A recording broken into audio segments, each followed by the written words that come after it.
गया जिले में वज्रपात से बचाव को लेकर शहर में आपदा प्रबंधन जागरूकता अभियान चलाया जा रहा है। जिला आपदा प्रबंधन प्राधिकरण ने वज्रपात सुरक्षा रथ को हरी झंडी दिखाकर रवाना किया। इस अवसर पर जिला आपदा शाखा के वरीय उप समाहर्ता अमित राजन ने बताया कि सुरक्षा रथ गांव-गांव घूमकर नुक्कड़ नाटक के माध्यम से लोगों को वज्रपात से बचाव के लिए जागरूक कर रहा है।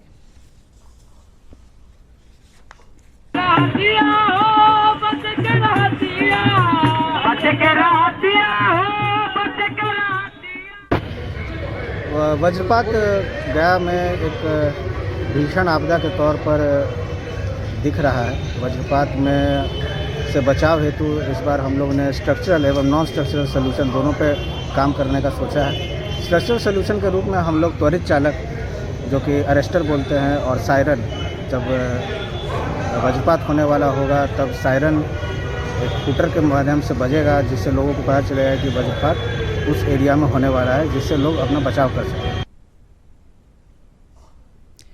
प्रदेश में बारिश की गतिविधियां जारी है। अगले कुछ दिनों में इसकी व्यापकता और बढ़ने की संभावना है।